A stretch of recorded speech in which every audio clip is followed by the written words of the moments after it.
Sometimes life saves its biggest surprises for when you've stopped expecting anything at all. Wes Hanley thought he'd seen his last rodeo, a broke cowboy in his 40s, alone and tired of fighting. When his uncle died and left him nothing but a falling-apart ranch and a half-blind donkey named Clyde, it felt like life's final joke. The land was worthless. The house was crumbling. That stubborn old donkey kept digging up the orchard for no good reason. Until one morning, Wes followed Clyde to a hole and found something impossible: gold bars, decades old, buried deep in the dirt. But the gold was just the beginning. What else had his uncle hidden on that forgotten piece of land? Before we jump back in, tell us where you're tuning in from. And if this story touches you, make sure you're subscribed, because tomorrow I've saved something extra special for you. The lawyer's office in Midland smelled like old paper and air conditioning that never quite reached the corners. Wes Hanley sat in a chair that squeaked every time he shifted his weight, his hat resting on his knee, watching dust motes drift through a shaft of afternoon sunlight. The lawyer, a thin man named Patterson with reading glasses perched on the end of his nose, shuffled through papers with the kind of practiced slowness that came from billing by the hour. Your uncle was quite a character. "Mr. Hanley," Patterson said, not looking up. Virgil kept to himself mostly, but he was very specific about his wishes. Wes didn't respond right away.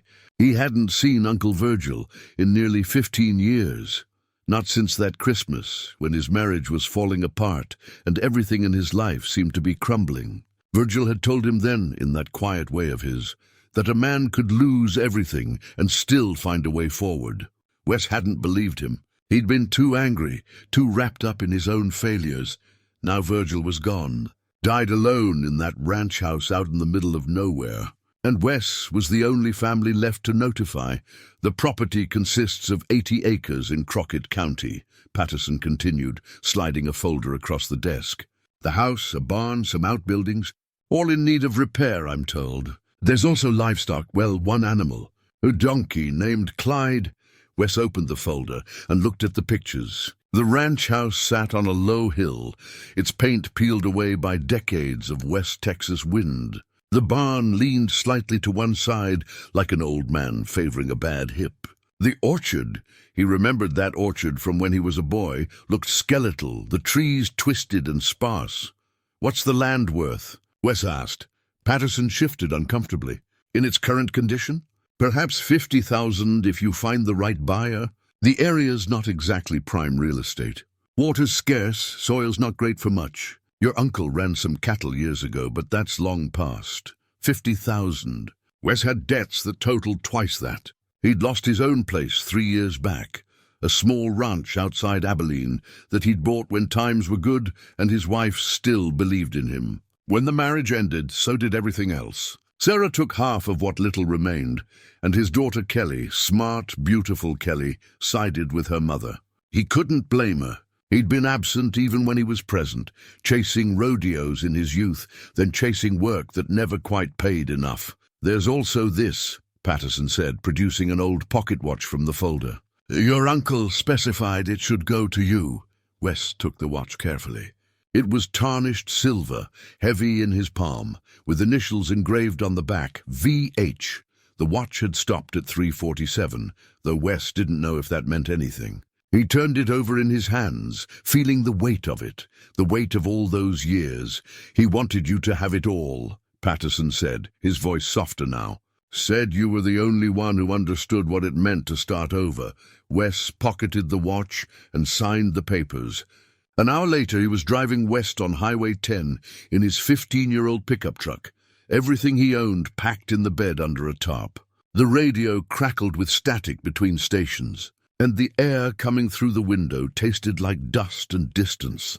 The ranch was 40 miles from the nearest town of any size, accessible by a dirt road that wound through mesquite and scrub brush. When Wes finally turned onto the property, the sun was starting its descent toward the horizon, painting everything in shades of amber and rust. The house looked even worse in person than in the photographs. Windows cracked, porch sagging, roof missing shingles like gaps in an old man's smile.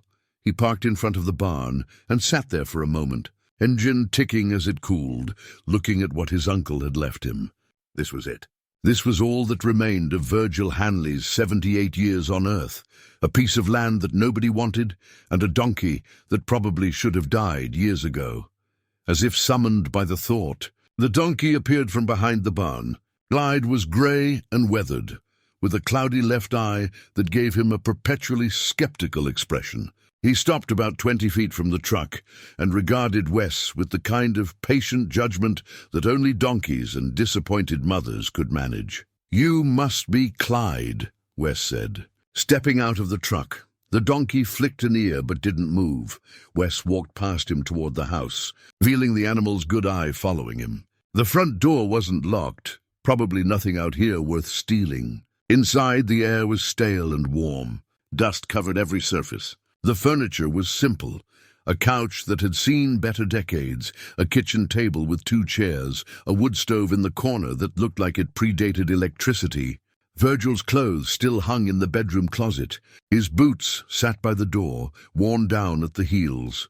It felt wrong being here in the space where his uncle had lived alone all these years. Wes wondered what Virgil had done with his days, what he'd thought about in the evenings. The house offered few clues. There were books, westerns mostly, some history, and a radio on the nightstand. A Bible with cracked leather binding. Photographs in frames on the dresser. Wes picked up one of the photographs. It showed Virgil as a younger man, maybe in his 40s, standing with his arm around a woman Wes didn't recognize. They looked happy.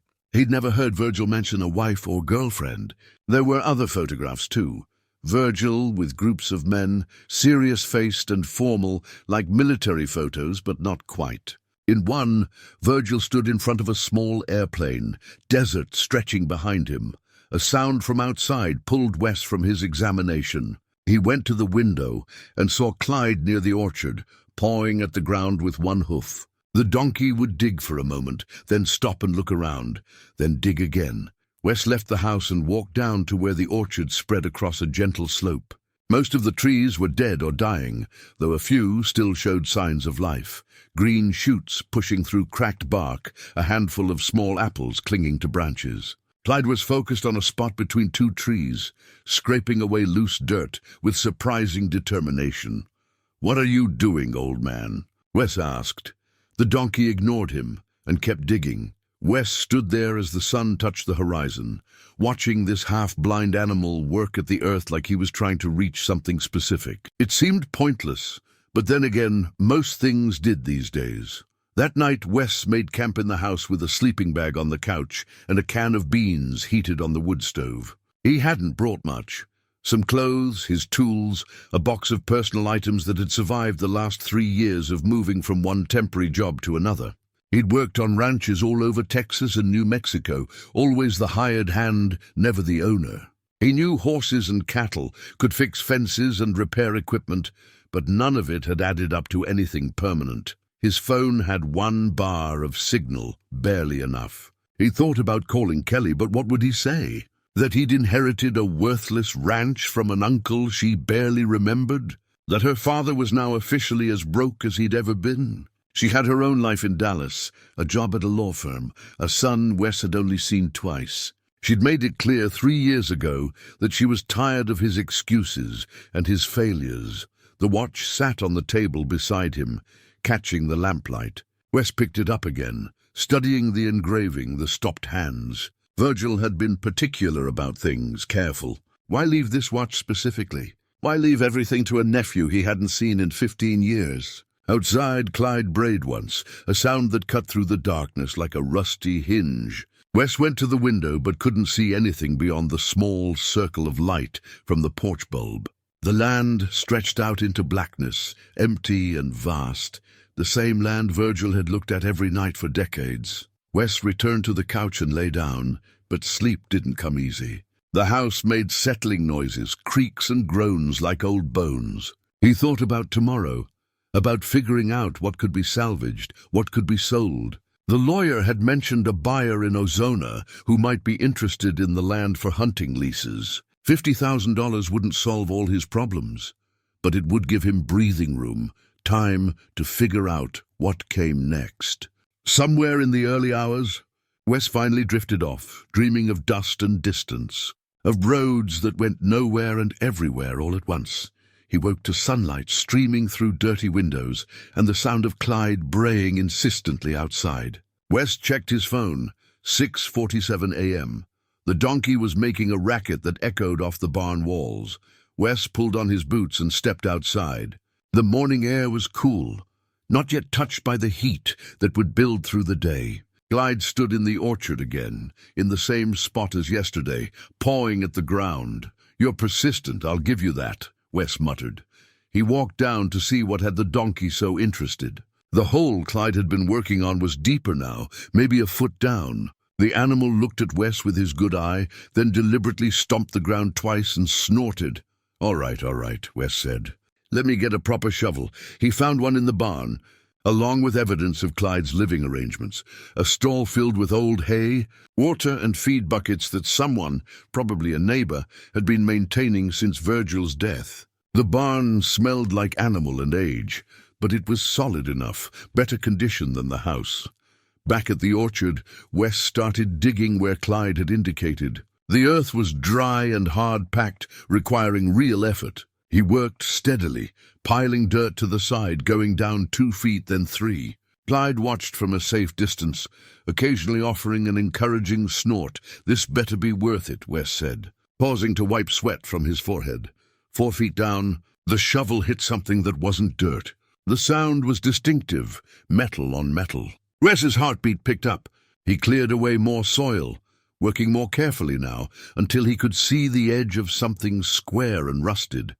It took another 20 minutes to excavate the object completely. It was a metal box, about 2 feet on each side, sealed with a padlock that had long since rusted through. Wes pried it open with the shovel blade. Inside, wrapped in oilcloth that crumbled at his touch, were 3 bars of gold. Wes knelt there in the dirt, staring at them. Each bar was roughly the size of a brick, stamped with numbers and dates he couldn't quite make out in the morning light. They were heavy when he lifted them, unmistakably real, impossibly present. He looked at Clyde. The donkey blinked his cloudy eye and flicked his ears forward as if to say, "Well, aren't you going to keep digging?" And that's when Wes Hanley realized that his uncle's legacy might be worth more than $50,000 after all. Quite a bit more. Wes carried the gold bars into the house one at a time, checking over his shoulder like a man with a guilty conscience, even though there wasn't another soul for miles. Each bar felt solid and real in his hands, heavy with possibility and danger in equal measure. He set them on the kitchen table and just looked at them for a while, trying to make sense of what he was seeing. Gold. Actual gold. Buried in his uncle's orchard by a half-blind donkey who apparently had a better sense of direction than most people. The stamps on the bars were partially worn, but readable. Dates from 1974, serial numbers, and a mark that might have been governmental but wasn't quite. Wes had seen enough movies to know that gold bars were supposed to have certain markings, certain provenances. These looked official, but they also looked like they'd been hidden deliberately, wrapped and buried and meant to stay that way. He went back outside to the hole. Clyde hadn't moved. The donkey stood there like a patient teacher, waiting for a slow student to catch up. Wes looked at the disturbed earth, at the way the hole had been placed precisely between 2 particular trees, and started digging again. 3 feet to the left, his shovel struck another metal container. This one was smaller, more of a lockbox than a trunk, but it held 2 more gold bars and something else. A piece of paper, yellow with age, covered in Virgil's handwriting. The writing was cramped and hard to read, but Wes could make out numbers that looked like coordinates, dates, and what might have been distances. At the bottom, in larger letters, Virgil had written, "Keep looking. The orchard remembers."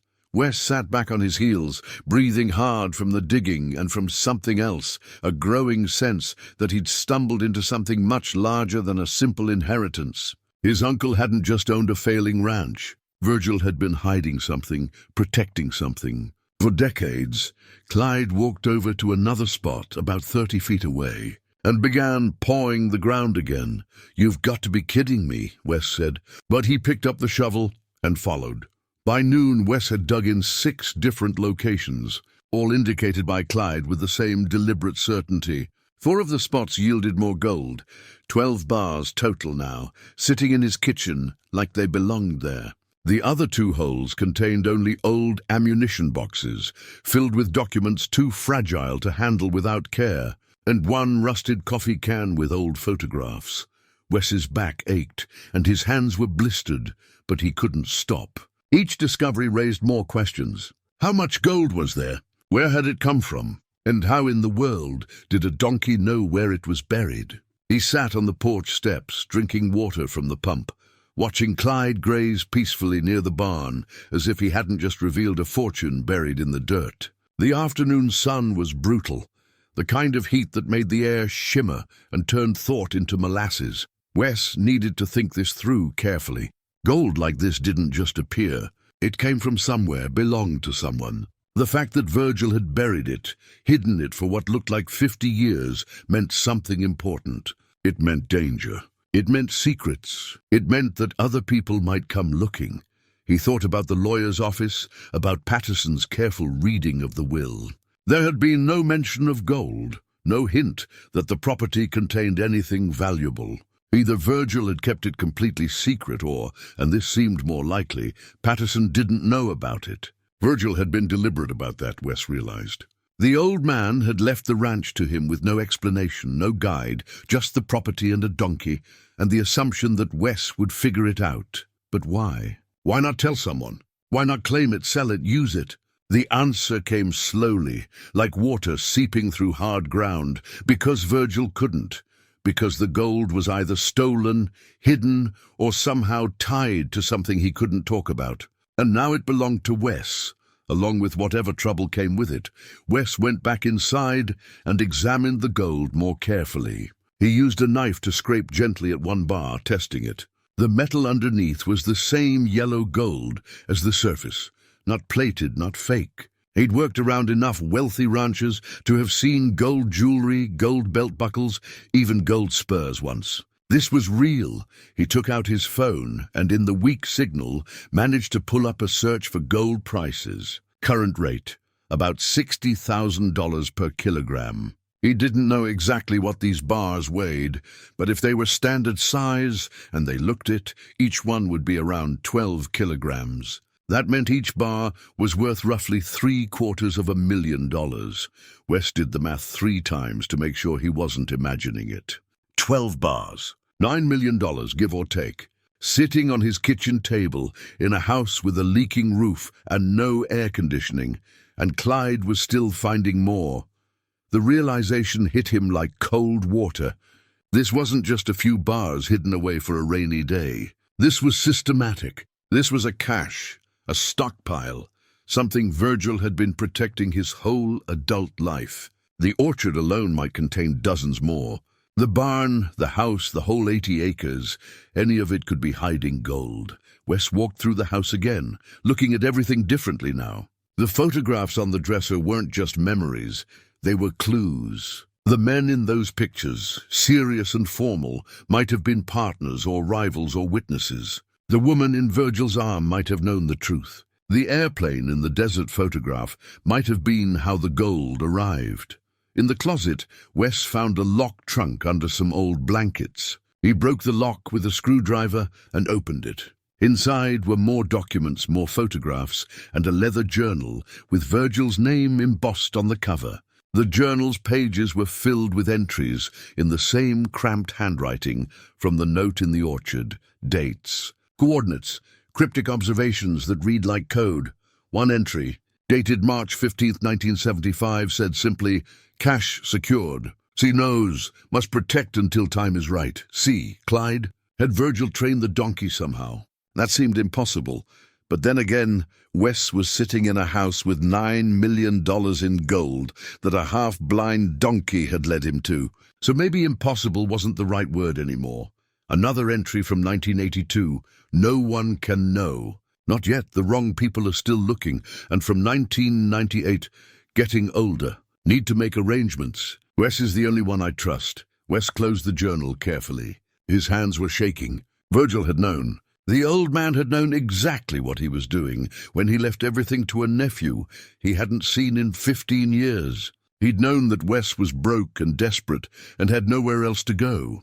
He'd known that Wes would come to the ranch, would stay long enough to notice Clyde, would be curious enough to dig. It was a plan, executed perfectly from beyond the grave, but a plan for what? To give Wes a second chance? To pass on a secret that had consumed Virgil's whole life? To make sure the gold ended up in the right hands before the wrong people found it?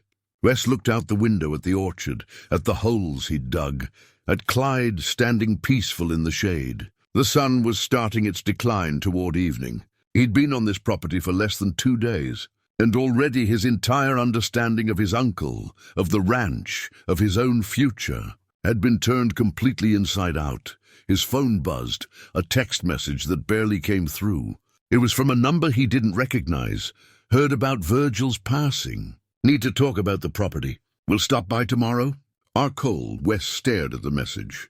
Who was R. Cole? How did they know about the property? And why did the message feel less like a friendly condolence and more like a threat? He went back outside and found Clyde standing near the barn, watching him with that patient, knowing expression. Wes walked over and stood beside the donkey, both of them looking out at the land as the light turned golden.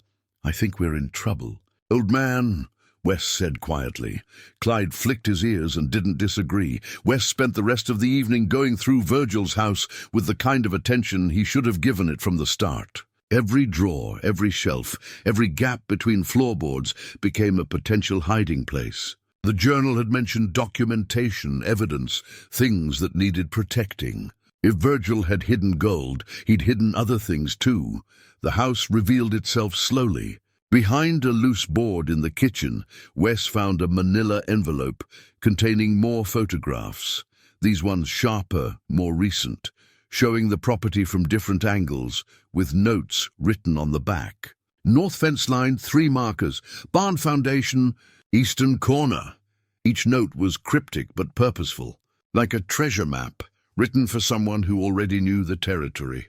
In the bedroom, under the bed frame itself, Wes discovered a false bottom in one of the floorboards. It took him 20 minutes of careful prying to access the space beneath, where Virgil had stashed a leather-bound journal, different from the first one, older, more detailed. This journal was a revelation. It started in 1974, the same year stamped on the gold bars, and the entries were more narrative than the cryptic notes from the other journal. Virgil had written like a man keeping a record for posterity, or perhaps for confession. The first entry read, "Today changed everything. What we found, what we took, it's enough to set us up for life or get us killed. Maybe both. Jimmy wants to move it immediately. Cole wants to sit tight. I just want to make sure it doesn't fall into the wrong hands again." Further entries painted a picture Wes was still trying to piece together. Virgil and at least 2 other men, Jimmy and Cole, had come into possession of the gold. The circumstances were unclear, but the entries mentioned the recovery, the transport and keeping it safe from them. Who them was remained. Frustratingly vague. One entry from August 1974 was particularly unsettling. Cole is getting nervous. Says people are asking questions. I told him we stick to the plan. Divide it up, hide it separately, wait until the heat dies down. Jimmy agrees with me. Cole doesn't like it, but he'll go along. He doesn't have a choice. Wes sat on the floor with the journal in his lap, the lamp casting shadows that made the room feel smaller. The pieces were starting to fit together.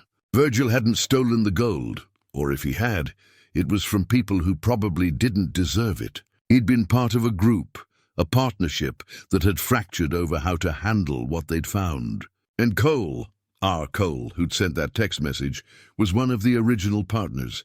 That meant Cole knew about the gold. That meant tomorrow's visit wasn't about condolences or property taxes. It was about claiming what he thought was his. Wes kept reading. The entries grew more sporadic after 1975. Months would pass between updates. Then years. But the theme remained consistent. Virgil was waiting for something, protecting something. keeping watch over the gold like a guardian who knew that claiming it outright would bring disaster. A 1989 entry mentioned Jimmy's death, heart attack, or so they say. Jimmy always said he felt watched, like someone was keeping tabs on us. Now he's gone, and I can't help wondering if it was natural at all. His share is still buried where we agreed. His family doesn't know. Better that way. And then, from 2003, Cole came by today. First time in almost 20 years. He's older, harder. Wants to dig everything up and split it 3 ways. His cut, my cut, and what would have been Jimmy's. I told him no. The time still isn't right. He didn't take it well. I don't trust him. Never did, really, but especially not now. The journal's final entries were from recent years, just a few lines here and there. One from 2 years ago simply said, "Getting too old for this. Need to make sure it goes to someone who'll know what to do." Wes is struggling. Maybe this is his way forward. Maybe I can give him something I never had, a real choice. Wes closed the journal and set it carefully on the floor beside him. His uncle had spent 50 years protecting this secret, waiting for the right moment that never came. And in the end, Virgil had decided that the right moment was now, passed on to a nephew who'd lost everything and needed a second chance. But the journal raised as many questions as it answered. What was the gold originally? Where had it come from? And if Cole was coming tomorrow expecting a share, what would Wes tell him? He needed more information. He needed to understand the full scope of what he'd inherited. Wes spent another hour searching the house, finding smaller caches of documents, old newspaper clippings about a robbery in New Mexico, official-looking papers with government seals that might have been real or forged, letters written in code that Wes couldn't decipher. In one envelope, he found a map, a surveyor's map of the property with hand-drawn marks covering it like a constellation. Some marks were red, some blue, some circled multiple times. Each mark had a number beside it. Wes counted them carefully. 47 marks total, if each mark represented a cache, like the ones Clyde had shown him. And if each cache contained even a fraction of what he'd already found, then the total value of what was buried on this property wasn't $9 million. It was something much, much larger. Wes's hands were shaking again. He spread the map on the kitchen table beside the gold bars and studied it in the lamplight. The marks were distributed across the entire property, the orchard, yes, but also near the barn, along the fence lines, even up on the hill behind the house. Virgil had turned the entire ranch into a vault, hiding pieces of the fortune in dozens of locations so that no single discovery would reveal everything. It was brilliant and paranoid in equal measure. It was the work of a man who knew that secrets didn't stay buried unless you made them impossible to find all at once. Wes pulled out his phone and looked at the text message again. "Need to talk about the property. We'll stop by tomorrow." The tone was casual, but the timing was suspicious. Virgil had been dead for less than 3 weeks. Patterson had said the will reading was rushed through because there were no complications, no contests. But now Cole was reaching out within days of Wes arriving at the ranch. Someone was keeping track. Someone knew that Virgil's heir had finally shown up.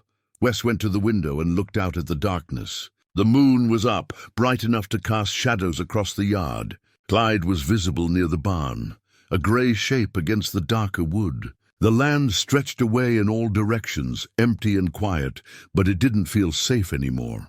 It felt like a target, like a secret that too many people knew about. He thought about calling the sheriff, but what would he say? That his uncle had buried gold all over the property, and now someone was coming to claim it? That would lead to questions, official questions, about where the gold came from and whether it was legal to keep. Wes didn't have those answers yet. He thought about leaving, packing up the truck and disappearing with the bars he'd already found. $9 million was more than enough to start over somewhere else, somewhere safe. But running felt wrong. Virgil had trusted him with this. The old man could have left the property to anyone, could have made arrangements to have the gold sold or turned over to authorities. Instead, he'd chosen Wes specifically, knowing what kind of man he was or what kind of man he might become with the right chance. Wes looked at Virgil's pocket watch sitting on the table. The hands still read 3:47, frozen in time, like the moment Virgil had decided to stop running from whatever he'd been running from. That's what this inheritance was, Wes realized. It wasn't just money. It was Virgil passing on the responsibility of deciding what came next, of finishing what he'd started 50 years ago. The question was, what had Virgil started? And what would Wes do when Cole showed up tomorrow expecting answers? He picked up the journal again and turned to a page near the end. Virgil had written, "The truth is simple. We did what we thought was right. Whether we were right about being right, that's for someone else to judge. I just hope whoever inherits this mess has better sense than we did." Wes closed the journal and looked at Clyde through the window. The donkey was lying down now, content in the moonlight, guarding secrets he couldn't speak but somehow remembered. Tomorrow would bring answers, or more questions, or trouble, probably all three. Morning came too early. Wes woke on the couch with his neck stiff and the journal still clutched in his hand. Sunlight poured through the windows, harsh and unforgiving.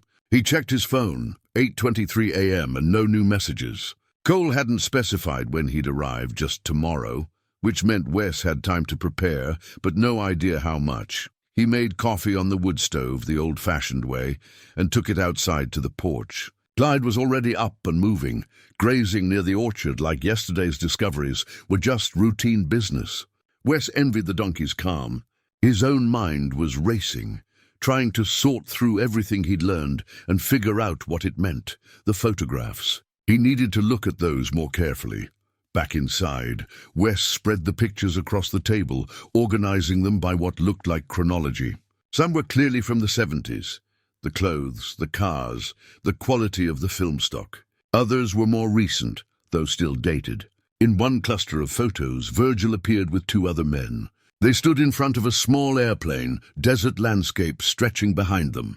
All three men looked serious, purposeful, like they were embarking on something important. Wes examined their faces. Virgil he knew, of course. Younger, harder, with the kind of lean strength that came from physical work and maybe something more dangerous. The man on the left was shorter, stocky, with dark hair and a wide smile that seemed at odds with the seriousness of the others. Jimmy, maybe. The man on the right was tall, thin, with sharp features and eyes that even in a photograph looked calculating. That would be Cole.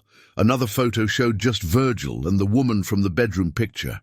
They stood on what looked like this very porch, her hand on his arm, both of them smiling. On the back, in faded ink, Mary, 1976. Wes had never heard Virgil mention anyone named Mary. Another secret. Another piece of his uncle's life that had been carefully hidden away. There were other images too. The airplane again, from different angles. Close-ups of its tail number, which Wes wrote down, N7432T. Maps spread on the hood of a truck. Men loading something into a vehicle, their faces turned away from the camera. And one photograph that made Wes's stomach tighten. Three men digging, their backs to the camera, with what looked like metal containers stacked nearby. This was documentation. Virgil had been building a record, evidence of what they'd done and where they'd hidden it. But why take photos? Why risk creating evidence at all? The answer came as Wes looked at a final photo, this one showing just Virgil standing alone near the barn, older now, probably from the early 2000s. On the back, insurance. If anything happens to me, someone needs to know the truth. Insurance. Virgil had been protecting himself, making sure that if Cole or anyone else came after him, there would be proof of what really happened. And now that insurance belonged to Wes. He gathered all the photos and journals and maps and put them in a saddlebag he found in the barn. Whatever happened when Cole arrived, Wes needed to make sure this documentation was safe. He considered hiding it somewhere on the property, but that felt like repeating Virgil's mistake, scattering everything so far that the full truth became impossible to piece together. Instead, he put the saddlebag in his truck, under the seat, where he could grab it and drive if things went sideways. By noon, Wes had done what he could to prepare. The gold bars were wrapped in old towels and hidden in the root cellar beneath the kitchen. accessible through a trapdoor that Virgil had disguised under a rug. The house looked poor and neglected, which was exactly what Wes wanted. Let Cole see a failing ranch and a broke cowboy who didn't know what he'd inherited. At 1:15, a dust trail appeared on the access road. Wes watched from the porch as a black SUV made its way toward the ranch, moving fast enough to kick up dust, but slow enough to suggest the driver knew the road well. The vehicle pulled up in front of the house, and 3 men got out. The first was the one from the photographs, older now, probably mid-70s, but still carrying himself with the kind of sharp awareness that made Wes immediately cautious. Raymond Cole. He wore a Western shirt and expensive boots, the kind of outfit that said money but tried to pass for working rancher. The other 2 men were younger, harder. They didn't say anything, just stood by the SUV with their arms crossed, watching. Security or muscle, Wes couldn't tell which, but it didn't matter. The message was clear. Cole had come prepared for resistance. Wes Hanley? Cole's voice was smooth, practiced. He approached with his hand extended. "Ray Cole, I was a friend of your uncle's. Sorry for your loss." Wes shook his hand briefly. "Mr. Cole, I got your message." "Good, good. Mind if we talk? It's a bit warm out here." Cole gestured toward the house without waiting for an answer, already moving toward the porch like he had a right to be there. Wes blocked his path politely but firmly. "We can talk out here." "What's this about?" Cole stopped, and something flickered across his face. Annoyance, maybe, or recalculation. He smiled, but it didn't reach his eyes. "Fair enough. I'll get right to it. Your uncle and I were partners way back. Business partners. We had an arrangement about this property." "What kind of arrangement?" "The kind where what's on this land belongs to both of us. Half his, half mine. Now that Virgil's gone, I'm here to discuss terms. I'm willing to be reasonable. I'll buy out your inherited share at fair market value, or we can split whatever's here 50-50. Your choice." Wes kept his expression neutral. The will didn't mention any partnership. The property's mine free and clear, according to the lawyer. Cole's smile tightened. "The will doesn't tell the whole story. Virgil and I had an understanding that went back 50 years. I have documentation to prove it." He pulled out a folded paper from his pocket. "This is a partnership agreement, signed by both of us in 1974. It states clearly that anything acquired jointly belongs to both parties equally." Wes took the paper and examined it. It looked official, signatures, dates, even a notary stamp. But something about it felt wrong. The paper was too clean, too pristine for something supposedly 50 years old. And the language was vague, talking about joint acquisitions and shared ventures without specifying what those ventures were. "This doesn't mention the ranch specifically," Wes said. Handing it back. "Doesn't need to. The ranch is where we stored our joint acquisition. That makes it part of the partnership." Cole's voice had an edge now, the friendliness wearing thin. "Look, son, I'm trying to be nice about this. Your uncle was my friend, and I respect that you've inherited his share. But I also know my rights. What's buried on this property is half mine, and I'm prepared to prove it in court if necessary." So Cole knew about the gold, or at least suspected it. That changed things. "I don't know what you think is buried here," Wes said carefully, "but all I found is a run-down ranch and a stubborn donkey. If you and my uncle had some kind of business together, that ended when he died. The property's mine now. If you want to make a claim on it, talk to my lawyer." Cole studied him for a long moment, and Wes could feel the 2 men by the SUV tensing, ready to move if their boss gave the word. The afternoon sun beat down, and somewhere in the distance, Clyde brayed. "You're making a mistake," Cole said quietly. "Your uncle spent his whole life protecting something that was never fully his to protect. I gave him 50 years of patience. I'm not giving you the same courtesy. Think about my offer. I'll be back in a few days for your answer." He turned and walked back to the SUV. The other men followed, and within moments they were gone, leaving only dust and the faint smell of expensive cologne hanging in the air. Wes stood on the porch, watching until the vehicle disappeared. His hands were shaking, not from fear exactly, but from the adrenaline of confrontation and the realization that this was just the beginning. Cole wasn't going away. He'd spent half a century waiting for this gold, and now that Virgil was gone, he saw his chance. The question was, what would Wes do about it? He walked down to the orchard where Clyde stood grazing. The donkey looked up at him with that patient, knowing expression. "Your friend Virgil left me in a real mess. You know that?" Wes said. Clyde flicked his ears and went back to grazing, unconcerned with human complications.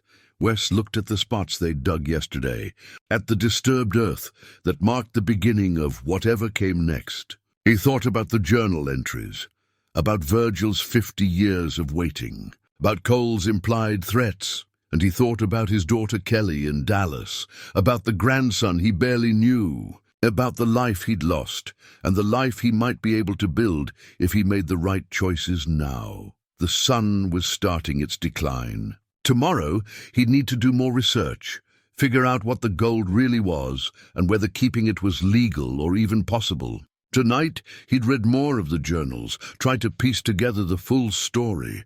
But right now, standing in the orchard with the half-blind donkey, who somehow remembered 50-year-old secrets, Wes Hanley made a decision. He wasn't running. He wasn't selling. And he sure as hell wasn't giving Raymond Cole a single bar of that gold without knowing the whole truth first. Whatever Virgil had started, Wes was going to finish it. The town of Ozona sat 30 miles east of the ranch, a place where the highway met dusty streets and the pass still clung to storefronts like paint that wouldn't quite peel away. Wes drove in early the next morning, Virgil's journals and the tail number from the photographs tucked in the saddlebag beside him. He needed information, and you didn't get information sitting alone on a ranch, waiting for trouble to find you. The library was a small brick building next to the post office, its parking lot empty except for a tired-looking sedan.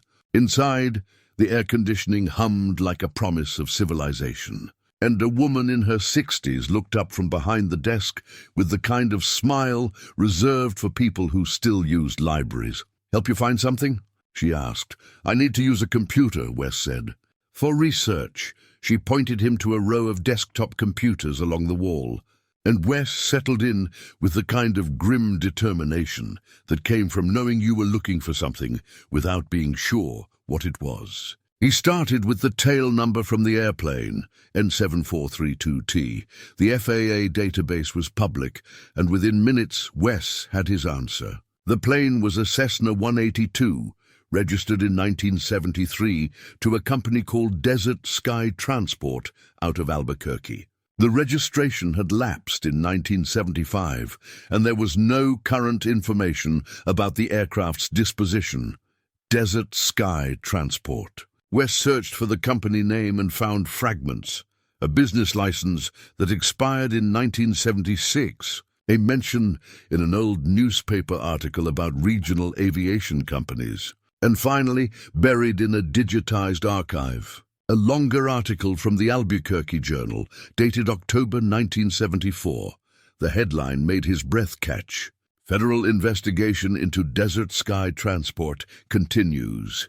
Gold smuggling. Allegations remain unproven."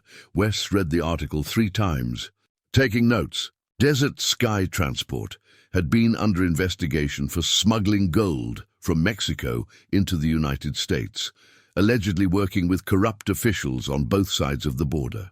The company's owner, James Hendricks, had denied all charges. No arrests were ever made. The investigation had quietly closed in early, 1975, with no conclusions. James, Hendricks, Jimmy, the smiling man from the photographs, Wes, searched for more information about Hendricks and found an obituary from 1989.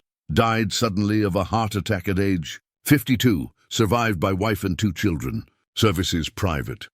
The same year, Virgil had written that he couldn't help wondering if Jimmy's death was natural. The pieces were starting to fit together, forming a picture that made Wes's stomach tighten. The gold hadn't been legally acquired. It had been part of a smuggling operation, possibly involving federal agents, corrupt officials, and at least 3 men who'd decided to hide it rather than let it fall into the wrong hands. Or maybe they'd just stolen it for themselves. The journals hadn't been clear about whose hands were wrong. Wes kept searching. He found references to a major gold seizure in 1974, $350 million worth, taken from what officials described as a criminal enterprise. But there was something odd about the reports. The gold had been seized, transported to federal custody, and then nothing. No trial, no return to rightful owners. Just silence. He found one more article, this one from 1976, that mentioned the case briefly. Questions remain about the disposition of gold seized in Operation Desert Shield.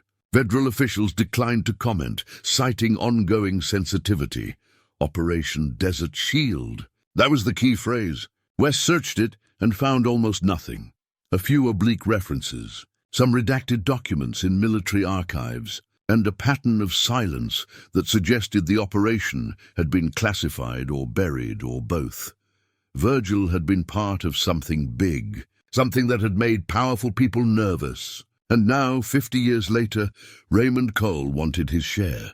Wes sat back from the computer, rubbing his eyes. The library felt suddenly too small, too exposed. If Cole had lawyers and resources, he probably knew all of this already. He'd probably been watching the property for years, waiting for Virgil to die or slip up. And now here was Wes, the unsuspecting heir, sitting in a public library, looking up information that might as well send up a flare, saying, "I found the gold." He cleared his search history and left the library, the morning sun already fierce enough to make the pavement shimmer. His truck sat in the parking lot like an old friend, battered but reliable. Wes sat behind the wheel for a moment, thinking. He needed advice. He needed someone who understood the law, who could help him navigate whatever mess Virgil had left him. And there was only one person who fit that description, even if calling her meant admitting he needed help. Wes pulled out his phone and stared at his daughter's number for a long minute before dialing. Kelly answered on the third ring. "Dad?" Her voice carried surprise and something else, caution maybe, or resigned expectation that this call would be like all the others. Asking for something or making excuses. "Hey, Kelly, I know it's been a while." 6 months, she said. Not accusing, just stating fact. "Are you okay?" Yeah. I'm out in West Texas. Remember Uncle Virgil?" "Barely. Why?" "He died, left me his ranch." There was a pause. "I'm sorry. I know you two were close when you were younger." "We weren't that close," Wes admitted. "That's kind of the problem. He left me this place, and I'm trying to figure out why." "Okay." Kelly's tone shifted, becoming more focused. She was in work mode now, the part of her that was a paralegal at a Dallas law firm. "What's the issue? Estate complications?" "Something like that. Kelly, I need to ask you something, and I need you to keep it between us." Another pause, longer this time. "Dad, what's going on?" Wes took a breath. If someone inherited property and found something valuable on it, something that might have complicated origins, what would their legal standing be? That's vague. How valuable? How complicated? Very valuable. And maybe connected to something that happened 50 years ago. Are we talking about buried treasure? There was a hint of amusement in her voice, like she thought he might be joking, more or less. The amusement faded. "Dad, if you found something on inherited property, it generally belongs to you as the property owner. But if the items were stolen, or have legitimate claims against them from other parties, that changes things. You'd need to establish provenance.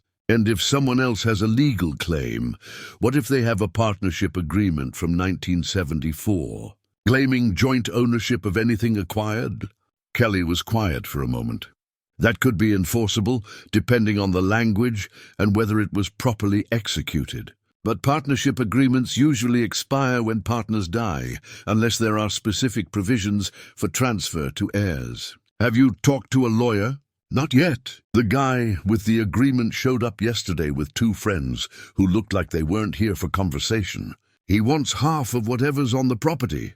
"Dad," Kelly's voice was sharp now. "Whatever you found, if someone's making legal threats backed by muscle, you need to be careful. Don't make any agreements, don't sign anything, and definitely don't let anyone on the property without documentation. And for God's sake, get a lawyer." "I will. Kelly, this could change things. For both of us. For you and Mason." "What does that mean?" It means Uncle Virgil left me something worth enough to make a real difference. Enough to maybe, I don't know, fix some things. Kelly was quiet for so long that Wes thought the call might have dropped. Finally, she said, "I'm not going to pretend I don't need money. Mason's medical bills are stacking up, and the insurance doesn't cover half of what he needs. But Dad, if this thing you found is dangerous, if people are threatening you, I can handle it. That's what you always say." There was old pain in her voice, old disappointments. "And then you disappear for months, and I don't hear from you until the next crisis. I know. You're right. But this time it's different. This time I'm asking for help before everything falls apart." Another long silence. Then, "Send me pictures of the partnership agreement if you have it, and any other documentation you found. I'll look at it, run it by some people at the firm. But Dad, be careful, please, I will." "Thank you, Kelly." "Yeah." She paused. "Call me in a few days. Update me." "I will." The line went dead. Wes sat there with the phone in his hand, feeling something he hadn't felt in years. Hope, maybe, or at least the possibility of hope. Kelly had listened. She hadn't shut him down, hadn't dismissed him. She'd offered to help. It wasn't forgiveness, not yet. But it was a start. Wes drove back toward the ranch, his mind spinning through everything he'd learned. The gold was from a federal seizure, probably connected to Operation Desert Shield, which meant it had belonged to criminals before the government took it. And then Virgil and his partners had taken it from the government, or had been part of the team that seized it in the first place. The truth was still murky, hidden in classified files and 50-year-old secrets. But one thing was clear: Raymond Cole wasn't going away. He'd waited 50 years for this, and now that Virgil was gone, he saw his chance. The fake partnership agreement, or maybe it was real, Wes didn't know yet, was just the first move.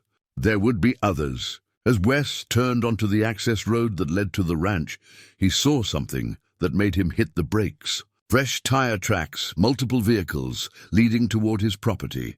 The tracks were recent, maybe an hour old. Someone had been here, or was still here. Wes drove forward slowly, his hand reaching for the tire iron under the seat. The house came into view first, looking undisturbed. Then the barn. And there, near the orchard, were 2 ATVs parked in the shade, their riders nowhere visible. Wes parked the truck and got out carefully. "Hey!" he called out. "This is private property." Movement from the orchard. 2 men emerged, young and scruffy, carrying metal detectors. They saw Wes and froze. "Sorry, man," one of them called. "We heard there might be something out here. Didn't think anyone would mind." "I mind," Wes said, walking toward them. "Get off my land, now!"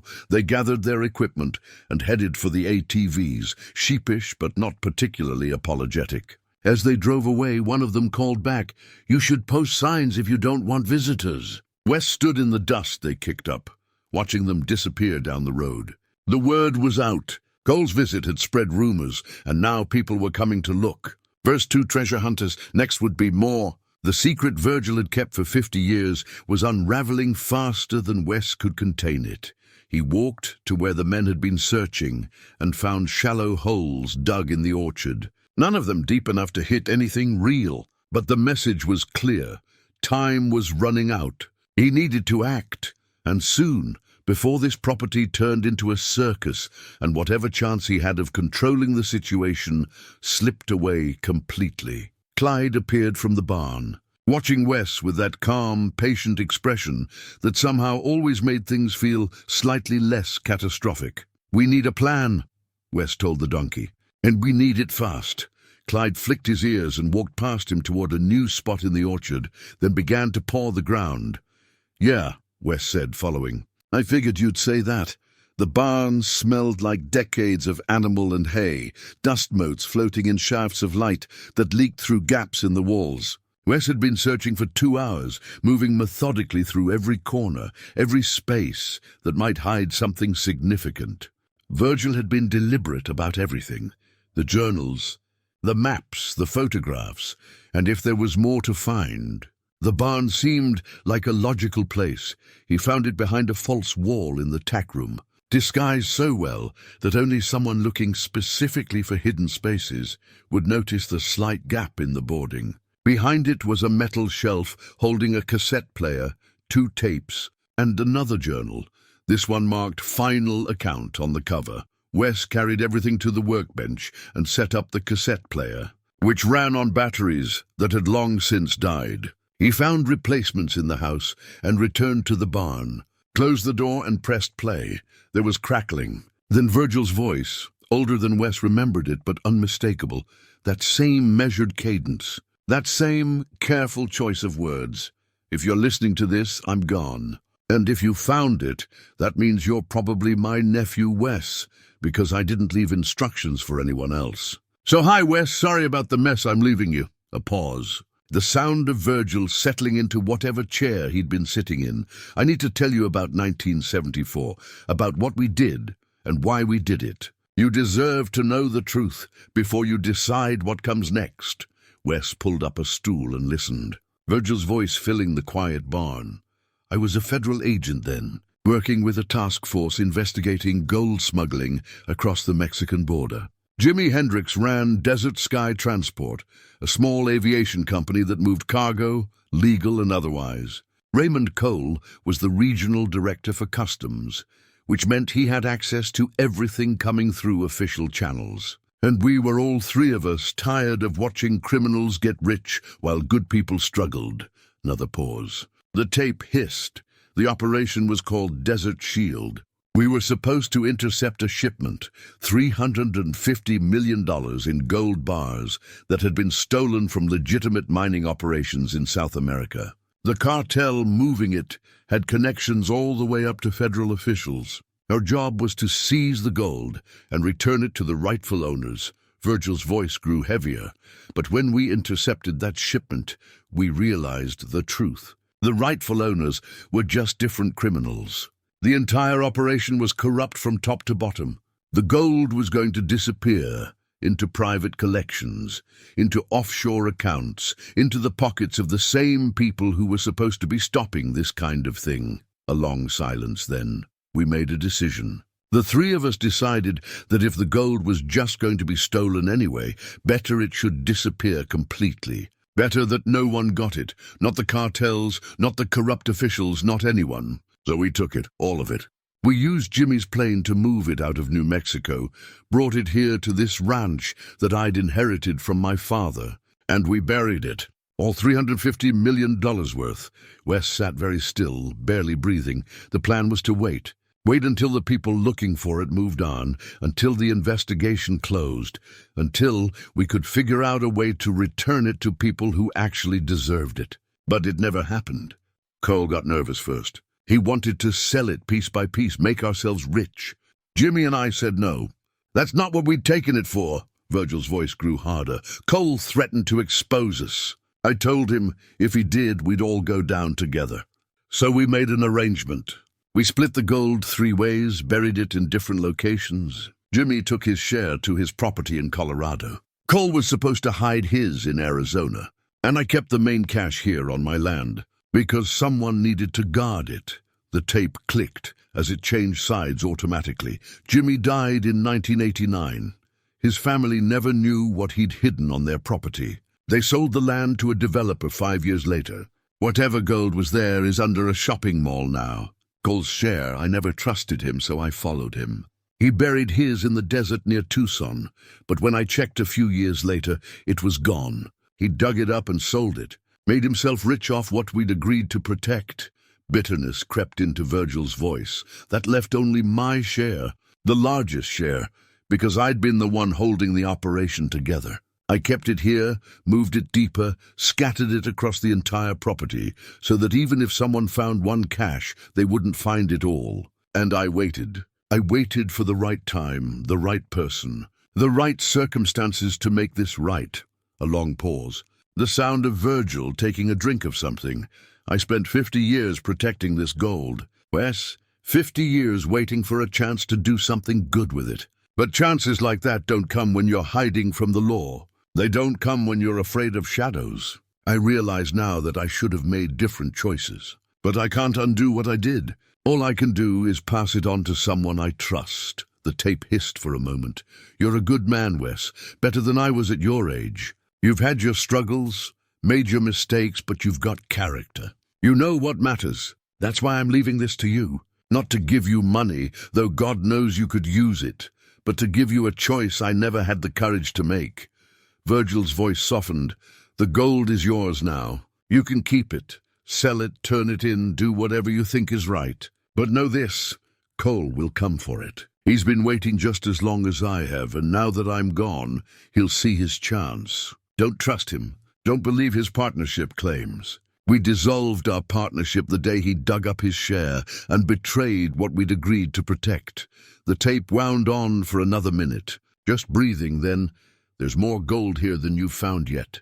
Clyde knows where most of it is. I trained him over the years. Sounds crazy, I know, but donkeys are smart and they remember. Follow him.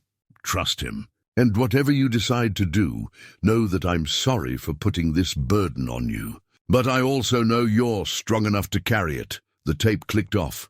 Wes sat in the silence that followed, Virgil's words echoing in his head. A federal agent who'd stolen what he was supposed to protect. A corrupt partner who'd sold out. And 50 years of waiting that had never led to resolution. He picked up the journal marked "Final Account" and opened it. Inside were detailed entries, coordinates, quantities, dates when each cache had been buried or moved. It was a complete inventory of everything hidden on the property. Wes counted carefully. 47 separate caches, ranging from single bars to clusters of 20 or more. At the current price of gold, the total value was staggering. Over 340 million still buried on this land. Cole had taken his share years ago. Jimmy's was under concrete somewhere in Colorado. This was all that remained of Operation Desert Shield. The last third of a fortune that had been stolen from thieves, hidden from the corrupt, and guarded by a man who'd never figured out what to do with it. Now it was Wes's problem. He thought about Virgil's words. You're strong enough to carry it, was he? Wes had spent the last 3 years failing at everything he touched. He'd lost his ranch, his marriage, his relationship with his daughter. He'd been a hired hand drifting from job to job, not even managing to stay in one place long enough to call it home. But maybe that's exactly why Virgil had chosen him, because Wes had nothing to lose, because he'd already hit bottom and survived, because he knew what it meant to make hard choices when all the options were bad.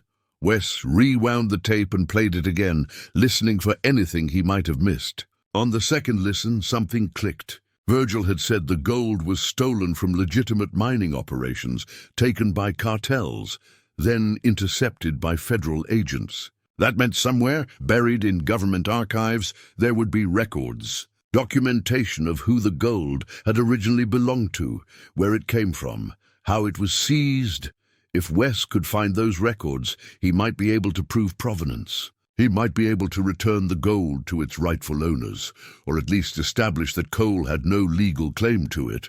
But that would require help. It would require resources he didn't have and expertise he didn't possess. It would require...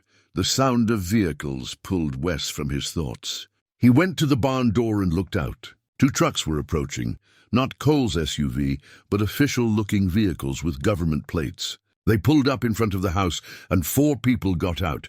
3 men in suits and 1 woman with a badge clipped to her belt.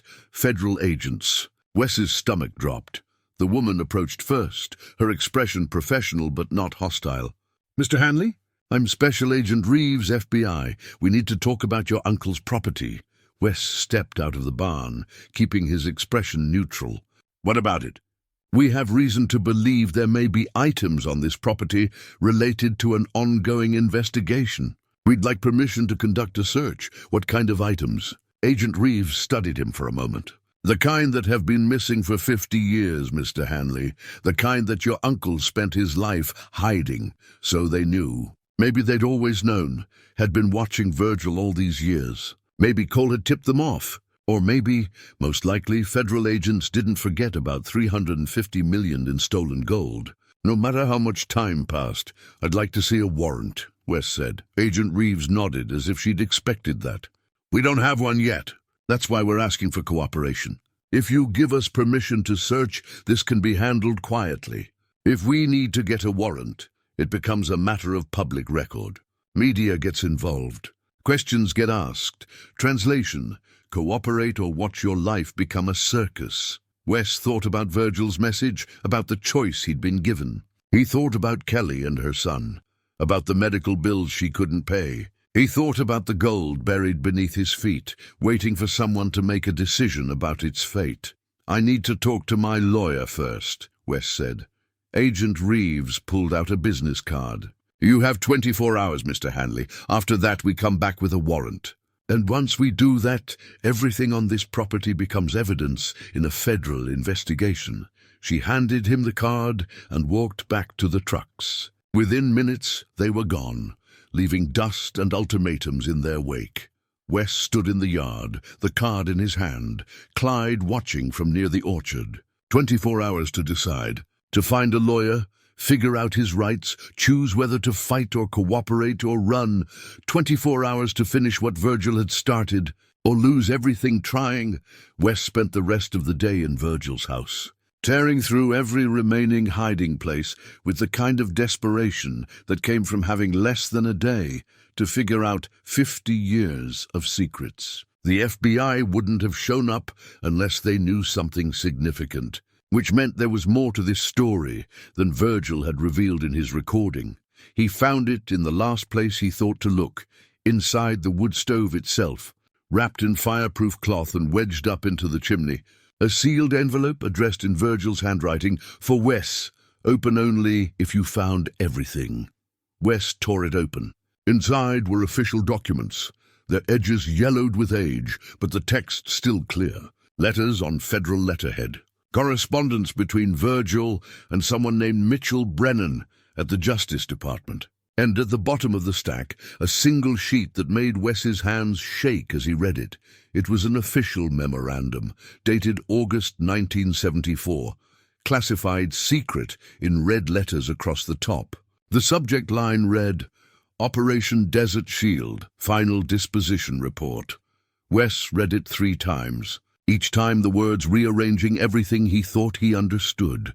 The memo confirmed what Virgil had said about the gold being seized from criminals. But then it went further. The gold hadn't been stolen from mining operations. It had been part of a CIA operation to fund covert activities in South America. The money had been intended for anti-communist insurgents, but corrupt officials had tried to divert it for personal gain. Virgil and his team had intercepted the shipment before it could disappear. But here was the twist. Virgil hadn't been a rogue agent stealing from the government.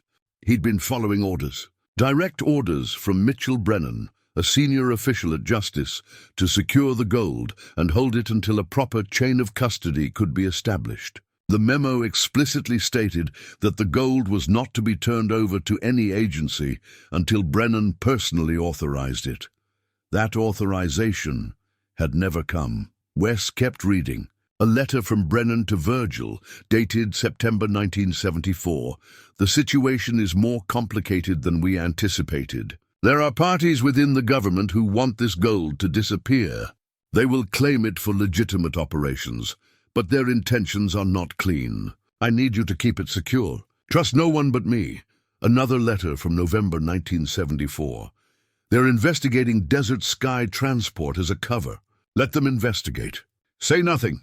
The less connection there is between you and the gold, the safer you'll be. I'm working on a solution, but these things take time." And then a final letter dated January 1975.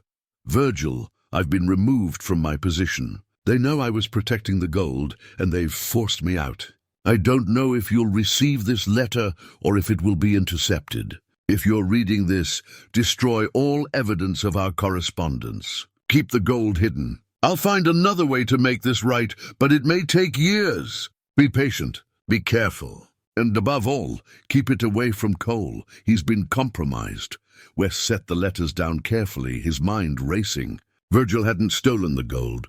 He'd been protecting it under orders from a superior who'd then been purged from the government for trying to do the right thing. And Cole had been compromised, which meant he'd been working for the corrupt officials all along. There were more documents, official badges and credentials showing that Virgil had indeed been a federal agent, not just someone posing as one. a commendation from 1973 for outstanding service in the disruption of international smuggling operations. And buried at the bottom, a photocopy of Cole's personnel file showing that he'd been investigated in 1975 for conduct unbecoming and possible corruption.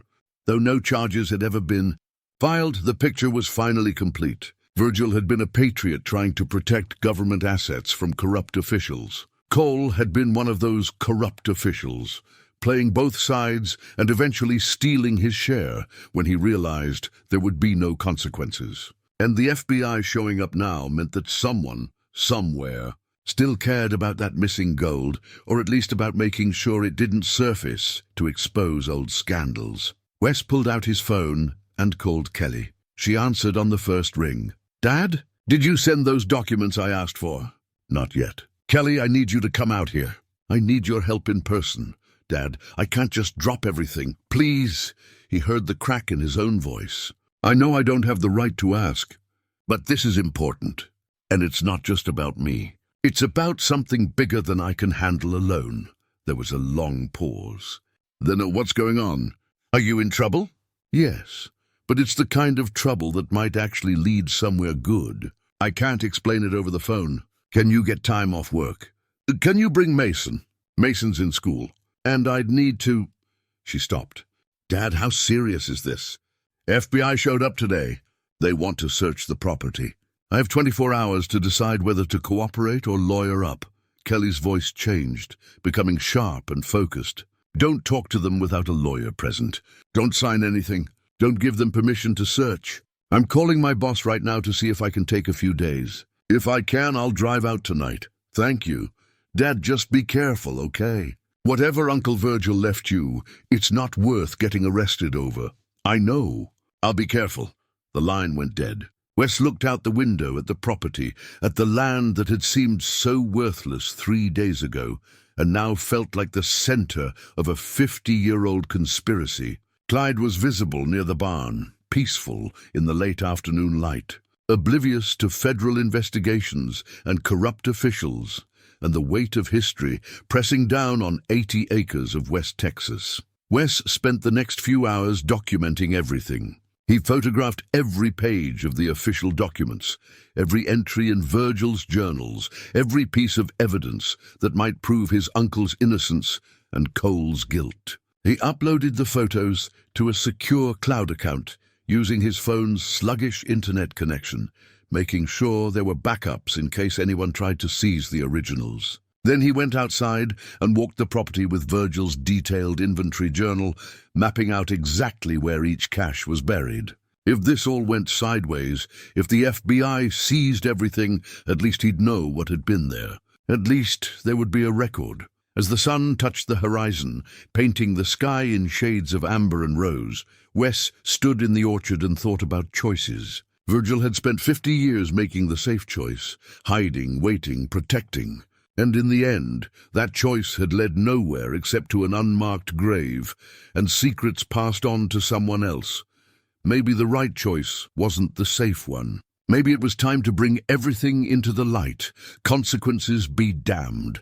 Headlights appeared on the access road just after dark. Wes tensed, then relaxed when he recognized the car. Kelly's Honda, practical and reliable just like her. She parked next to his truck and got out, looking tired and worried, and more beautiful than Wes remembered. Behind her, a boy climbed out of the passenger seat. Mason, 10 years old now, tall for his age, with Kelly's eyes and a serious expression that reminded Wes painfully of himself at that age. "Hey," Kelly said, walking toward him. "Hey." Wes wanted to hug her, but wasn't sure if he had the right. She made the decision for him, stepping forward and wrapping her arms around him briefly before stepping back. "This is Mason," she said. "Mason, this is your grandpa." The boy extended his hand formally. "Nice to meet you, sir." "Just Grandpa is fine," Wes said, shaking the small hand. "Or Wes, whichever feels right." They went inside, and Wes made coffee, while Kelly looked around the house with the kind of professional assessment that came from years of legal work. Mason sat at the table, quiet and observant, taking everything in. "Okay," Kelly said finally. "Show me what we're dealing with." Wes spread the documents across the table, the journals, the letters, the official memos, the photographs. Kelly read through everything methodically, making notes on a legal pad, occasionally asking questions. Mason watched, clearly understanding this was important even if he didn't understand why. After an hour, Kelly set down her pen and looked at Wes. "Dad, this is huge. If these documents are authentic, Uncle Virgil was essentially a whistleblower before that was even a term. He was protecting government assets from corrupt officials, so the gold is legal. It's complicated. The gold was seized legally, but its disposition was never resolved. Technically, it might still belong to the federal government, but if you can prove that Virgil was acting under orders to protect it, and that those orders were never countermanded, you might have a case for, well, not ownership, but at least for proper compensation as the custodian of the assets. What about Cole?" Kelly's expression hardened. "If his personnel file is accurate, Cole was under investigation for corruption. His claim to partnership is bogus. And if he did steal his portion of the gold years ago, he's already committed a crime. You could use that as leverage. Leverage for what? To negotiate. With the FBI, with the Justice Department, with whoever has jurisdiction over this mess. You offer to turn over all the gold, all the documentation, everything, in exchange for immunity for Uncle Virgil's actions and fair compensation for you as the inheritor of the property where it was stored." Wes stared at his daughter. "You think they'd agree to that?" "I think they'd rather settle this quietly than have it become public that corrupt federal officials stole $350 million and the government covered it up for 50 years. This is the kind of scandal that brings down careers. They'll want it to go away. So we use the gold as leverage to make them pay us to keep quiet?" Kelly shook her head. "We use the gold as leverage to get justice. To clear Uncle Virgil's name, to make sure Cole doesn't get away with his crimes, and to get fair compensation for the risk and responsibility you've inherited. It's not blackmail. It's negotiation." Wes looked at Mason, who was listening intently. "What do you think, kid?" "Your mom makes sense?" Mason considered it seriously. "I think Grandpa Virgil sounds like he was a good man who got put in a bad situation. And I think people should know that." Out of the mouths of children, Kelly smiled at her son, then looked at Wes. "So here's what we do. Tomorrow morning, when the FBI comes back, you don't give them permission to search. But you tell them you're willing to cooperate fully through your attorney. That's me, by the way. I'm taking a leave of absence from the firm to represent you pro bono." "Kelly, you can't." "Yes, I can. This is family. And honestly, Dad, this is the most interesting case I've ever seen. If we handle it right, it could change everything." She paused. "For all of us." Wes felt something in his chest loosen, some knot of anxiety and fear he'd been carrying for years. Not gone, but eased. For the first time since finding that first gold bar, he didn't feel alone in this. "Okay," he said. "We do it your way." "We fight," Kelly nodded. "We fight. But first we sleep. Tomorrow's gonna be a long day." They made up beds. Kelly in Virgil's room, Mason on the couch, Wes on the floor with a sleeping bag. Before turning out the lights, Wes went outside one more time to check on Clyde. The donkey was lying in his stall, peaceful and unconcerned. "Things are about to get interesting." "Old man," Wes said quietly. Clyde opened his good eye, regarded Wes with that patient wisdom that only animals seem to possess, and closed it again. Wes went back inside, where his daughter and grandson were sleeping under a roof he now owned, protecting secrets that were about to stop being secrets. Tomorrow would be the beginning of the end, one way or another. Morning came with the harsh clarity of a decision made and no way back. Wes woke before dawn to find Kelly already up, sitting at the kitchen table with Virgil's documents spread around her and her laptop open. She dressed in what Wes recognized as her work clothes, sharp, professional, the armor she wore when facing opposition. "I've been reading case law," she said without looking up. "Asset forfeiture, whistleblower protection, estate inheritance in cases involving government property. We have precedent, Dad. Not a lot, but enough." Wes poured himself coffee and sat across from her. Through the window, the sky was starting to lighten, turning from black to deep blue. "How's it look?" "Like we have a shot. A real shot." Kelly closed her laptop and met his eyes. "But we need to document everything before the FBI gets here. We need photographs of the caches, measurements, proof that the gold matches the descriptions in the 1974 seizure reports. And we need to do it in the next few hours." "That's a lot of digging. Then we better get started." Mason woke as they were preparing, emerging from his nest of blankets on the couch, looking rumpled and young. Can I help? Kelly started to say no, then paused. "Actually, yes. You can photograph everything. Use my phone. It's got a better camera than Dad's." They worked together as the sun rose, the three of them moving across the property like a team that had been doing this for years instead of hours. Wes dug where Virgil's journal indicated, following the detailed coordinates and markers. Kelly measured and documented. Mason photographed everything, the holes, the caches, the gold bars with their distinctive stamps, the surrounding landscape for context. Clyde followed them from site to site, occasionally indicating spots that Virgil's journal had marked as Clyde's memory, locations the donkey had been trained to remember even without written coordinates. The animal's presence was calming somehow, a reminder that this had been Virgil's life's work and they were just finishing what he'd started. By 9 a.m., they documented 12 separate caches, enough to prove the scope of what was buried here without excavating the entire property. Kelly had photographs, measurements and notes that could be cross-referenced with the official 1974 seizure reports. If the FBI challenged their claims, they had proof. "That's all we can do before they arrive," Kelly said, checking her watch. "Now we prepare for the conversation." They returned to the house and cleaned up, washing off the dirt and sweat. Kelly laid out her strategy while they worked. "When Agent Reeves gets here, I do the talking. You answer only direct questions, and you keep your answers short. Don't volunteer information. Don't get emotional. This is a negotiation, not a confession. What if they demand to search anyway? We tell them we're willing to provide access, under supervision, with documentation, and only after we've reached an agreement about how the discovery will be handled. We're not obstructing justice. We're protecting our rights." Wes nodded, trying to absorb it all. Kelly was good at this, confident in a way he'd never been confident about anything. She'd gotten that from her mother, that certainty. He'd just given her his stubbornness. "Dad," Kelly said, and her voice was softer now. "Whatever happens today, I want you to know I'm glad you called me. I'm glad we're doing this together." Before Wes could respond, Mason called from the window. "Cars coming.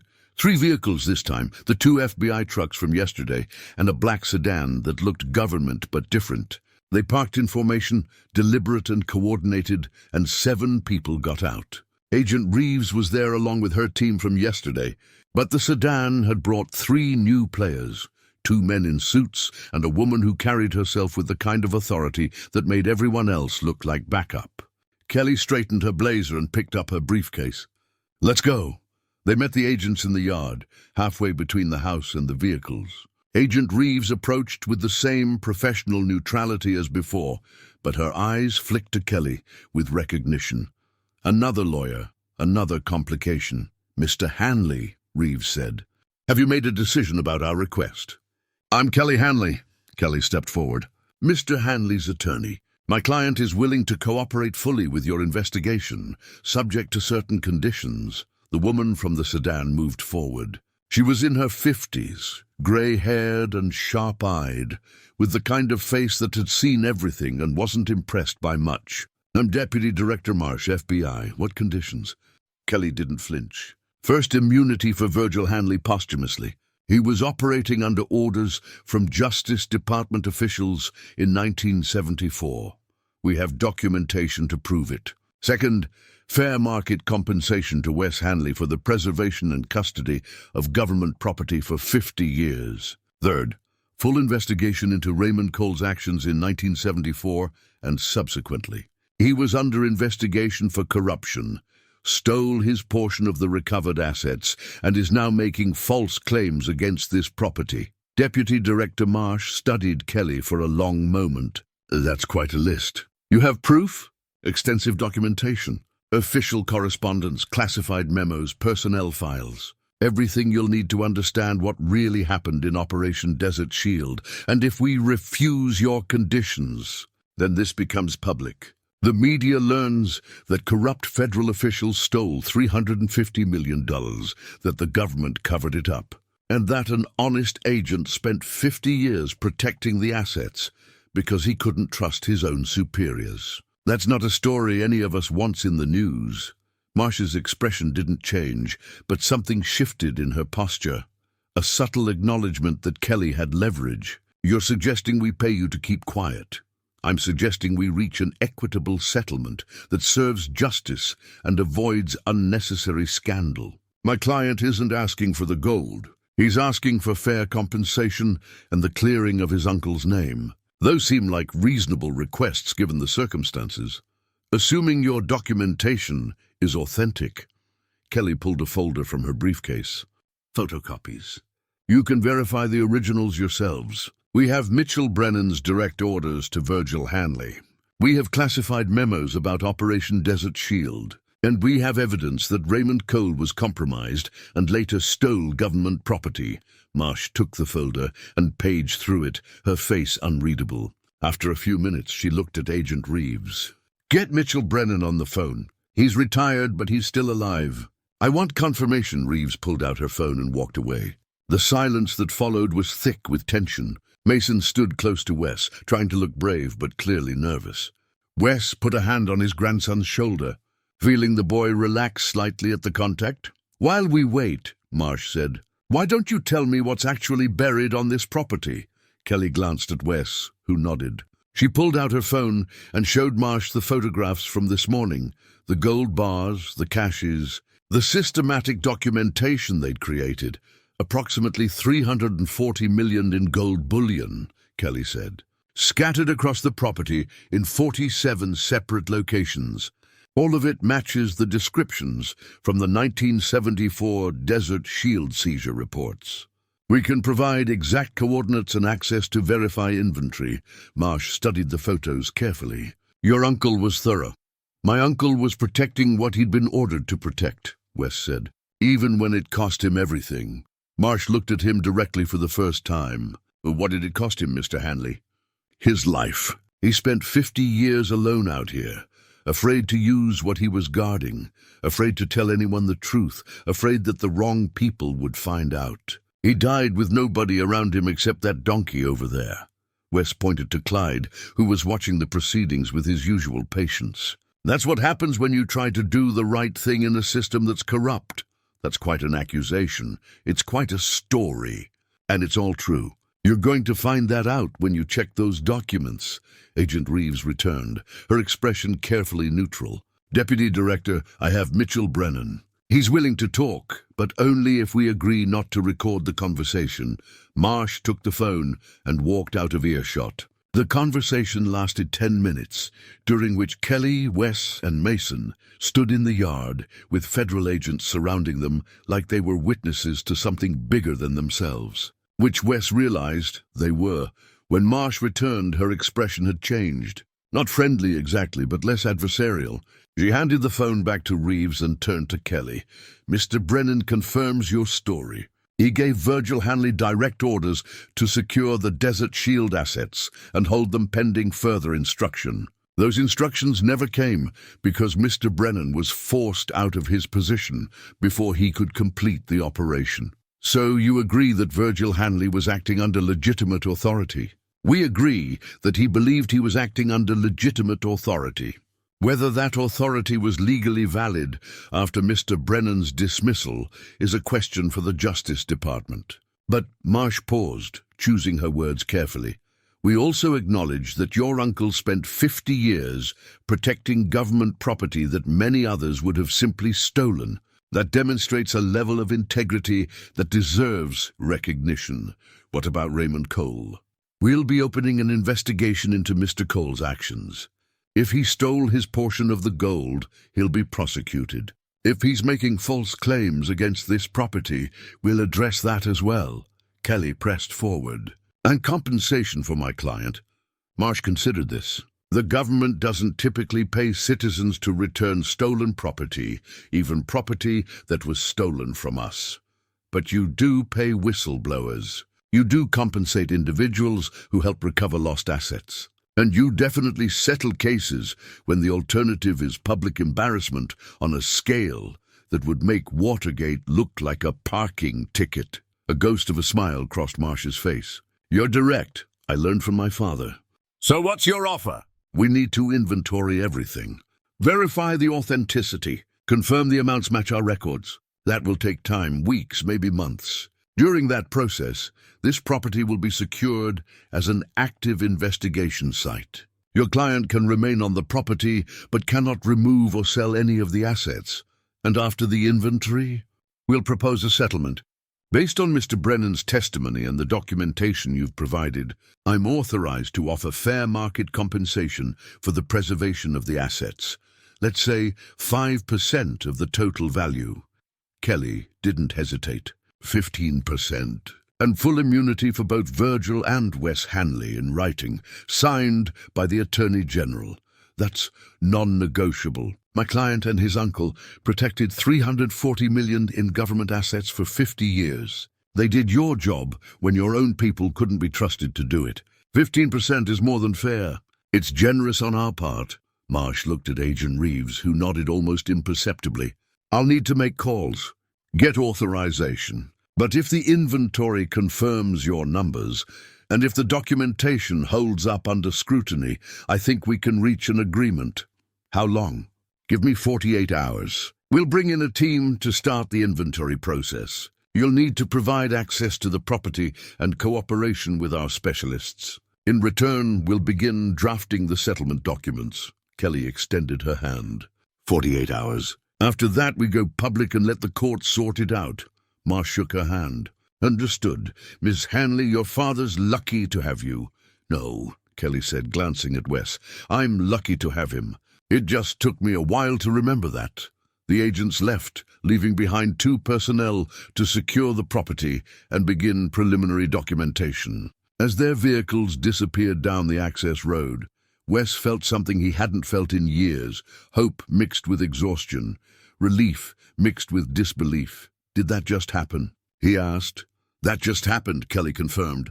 We still have work to do. The inventory, the negotiations, making sure they follow through. But Dad, we did it. We actually did it.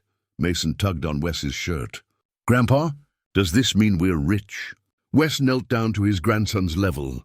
It means we did the right thing. The money, if it comes, that's just a nice result. But what matters is that we told the truth and stood up for someone who couldn't stand up for himself anymore. Grandpa Virgil? That's right, Mason considered this seriously. I think he'd be proud of you. Wes felt his throat tighten. I hope so, kid. I really hope so. They spent the rest of the day working with the FBI personnel, showing them the documented cache sites, providing access to the journals and maps. It was strange, having federal agents digging in the orchard where just days ago Wes had been digging alone. But it also felt right, like secrets finally coming into the light where they belonged. That evening, after the agents had left for the night, and Mason was asleep on the couch, Wes and Kelly sat on the porch watching the stars emerge. Clyde was visible in the moonlight, grazing peacefully, his job finally complete. Thank you, Wes said, for coming out here, for believing me, for everything. You gave me a chance to be part of something that matters, Kelly replied. I've spent 3 years pushing papers at a law firm, dealing with contracts and disputes that don't mean anything. This is real. This is justice. Your mother would be proud of you, Kelly smiled. Maybe. She always said I got your stubborn streak. I used to think that was an insult. Now I'm not so sure. They sat in comfortable silence, the kind that comes from shared purpose and old bonds beginning to mend. Inside, Mason was dreaming. On the property, $340 million in gold was waiting to be inventoried and returned to government coffers. And somewhere, Wes hoped, Virgil Hanley's spirit could finally rest. Knowing his secret was safe and his legacy was secure, tomorrow would bring more work, more negotiations. more inventory, more careful navigation of a system that had failed Virgil 50 years ago. But tonight, for the first time in longer than he could remember, Wes Hanley felt like maybe life still had surprises worth discovering. Sometimes they even turned out good. The third day brought Raymond Cole. Wes saw the SUV coming from a mile away, dust rising behind it like a warning flag. He was standing in the orchard with two FBI agents who were carefully excavating one of the larger caches, documenting every bar. When Kelly came running from the house, "Cole's here," she said, slightly breathless. And he brought his lawyers. 3 of them. Wes looked at the FBI agents who'd stopped their work and were watching the approaching vehicle with professional interest. "You'll want to hear this," he said. They all walked to the front of the property, where Cole was climbing out of his SUV, along with 3 men in expensive suits carrying briefcases. Cole looked angry, not the controlled, calculating anger from their first meeting, but something raw.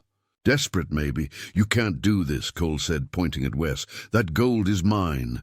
Half of it is mine. We had an agreement, Mr. Cole." Kelly stepped forward, her voice calm and professional. "I'm Kelly Hanley, representing Wes Hanley and the estate of Virgil Hanley. If you have legal claims against this property, you'll need to file them through proper channels.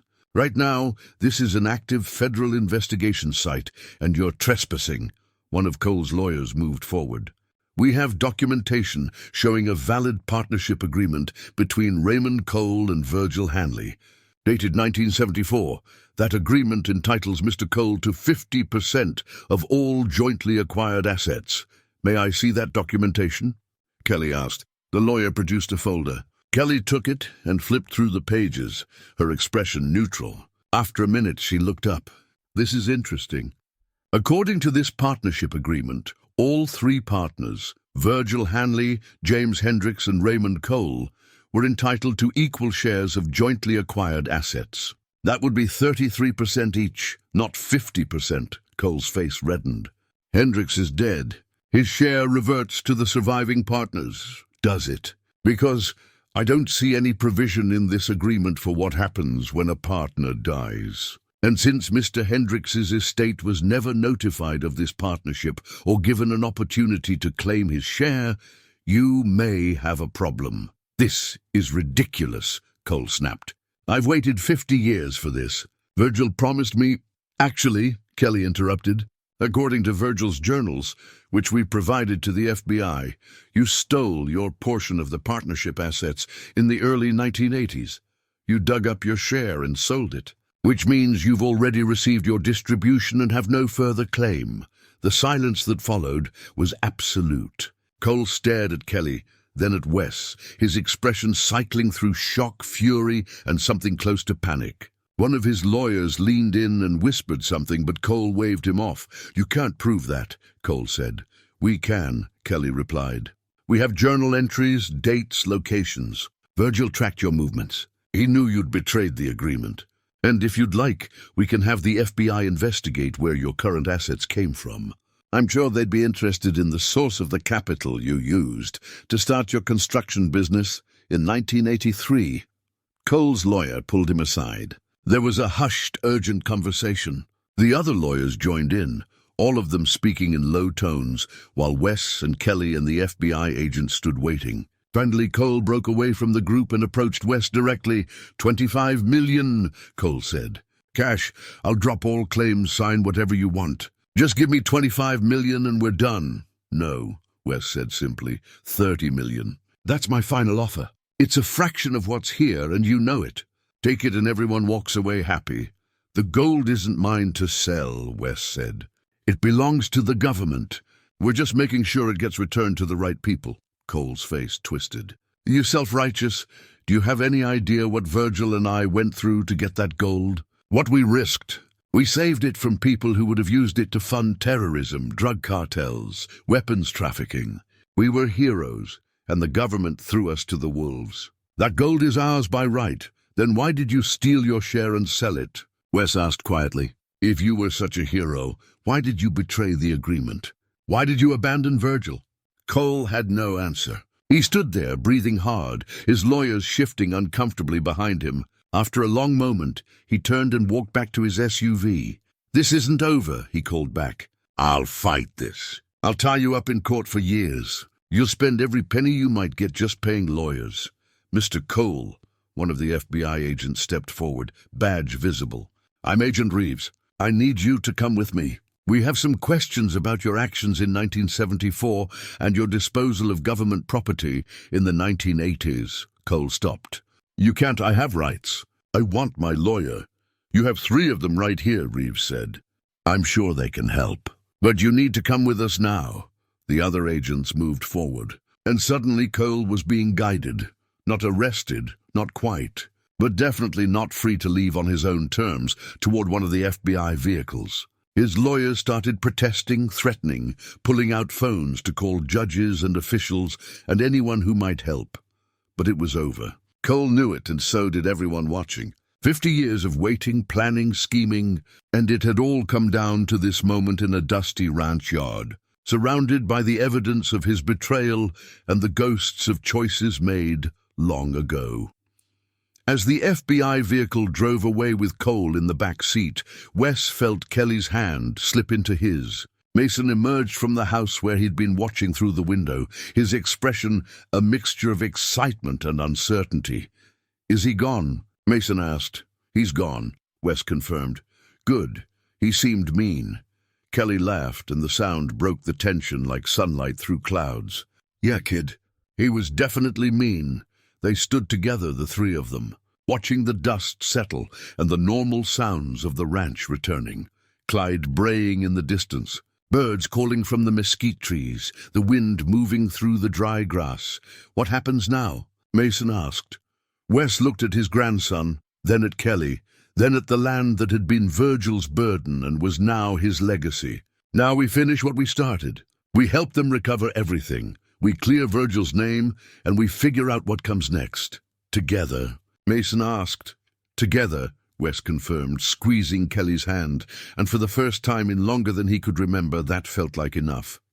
The inventory took 3 weeks. FBI specialists worked methodically across the property, excavating each cache site, cataloging every bar, verifying serial numbers against the 1974 seizure records. Wes, Kelly, and Mason stayed on the ranch through it all, watching 50 years of secrets finally come into the light. Clyde seemed to understand his role was complete. The donkey spent his days grazing peacefully, occasionally wandering over to watch the dig sites with his cloudy eye, then moving on, as if satisfied the job was being done right. Wes made sure he got extra feed and attention, the least he could do for an animal who'd been Virgil's faithful companion and unlikely co-conspirator. Kelly had taken a leave of absence from her firm, setting up a temporary office in Virgil's house. She fielded calls from Deputy Director Marsh, coordinated with the FBI teams, and worked on the settlement documents that would formalize everything. Mason attended school remotely, doing his lessons on Kelly's laptop between exploring the property and asking Wes to teach him about ranch work. It was strange having family around. Strange in a good way. The house that had felt empty and haunted 3 weeks ago now felt lived in, purposeful. Kelly made coffee in the mornings. Mason left his shoes by the door. They ate dinner together at the kitchen table where gold bars had once sat, talking about the day's progress and making plans for what came next. On day 18 of the inventory, Agent Reeves brought the final count to the house.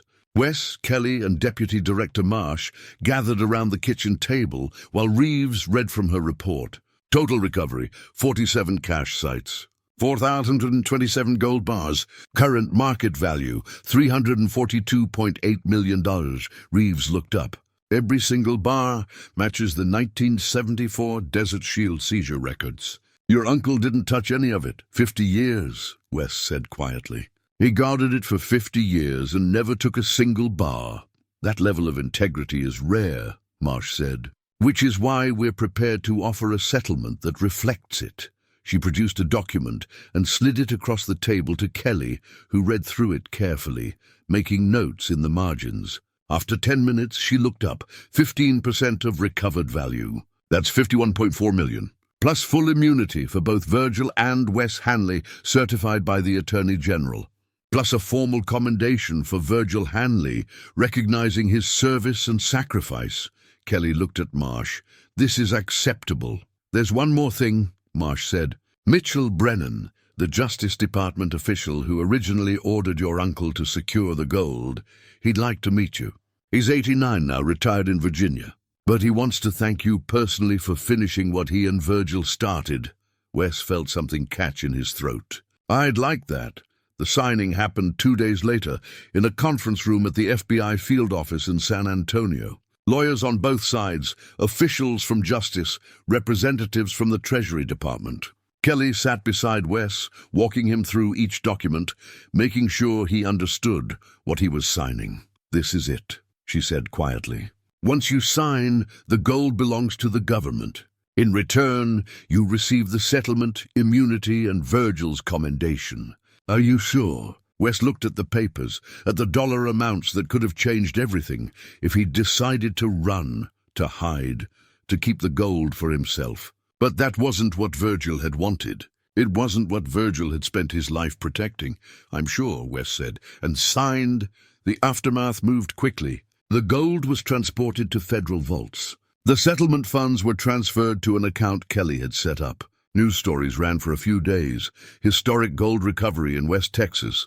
FBI closes 50-year-old case, but the media attention faded quickly. The government wanted it quiet, and so did Wes. Raymond Cole was charged with theft of government property and fraud. His trial was set for 6 months out. According to Kelly's sources, he'd tried to make a deal, offering information about other corrupt officials in exchange for leniency. The Justice Department was considering it.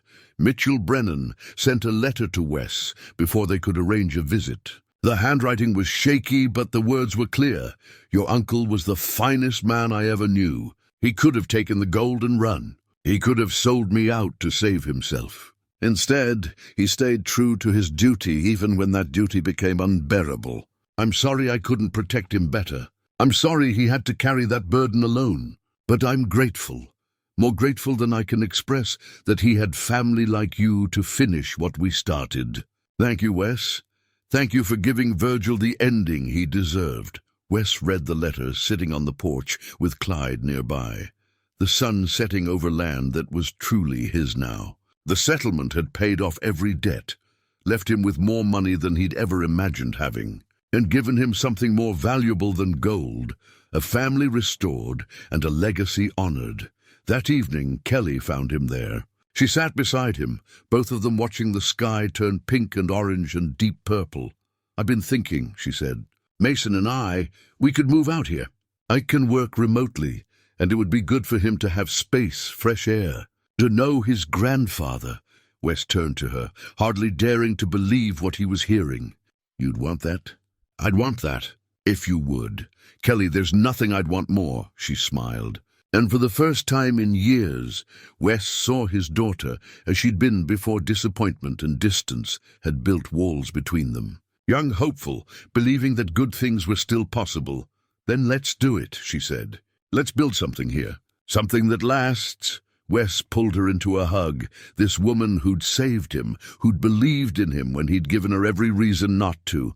They sat like that as the stars emerged, father and daughter, beginning again on land that had witnessed the end of one man's secret and the start of another's redemption. Inside, Mason was making dinner, something he'd insisted on, a recipe he'd learned at school. The smell of cooking drifted through the open windows, mixing with the evening air and the sound of Clyde settling into his stall for the night. Tomorrow, they'd start planning renovations to the house, fixing up the barn, maybe adding on a room for Mason.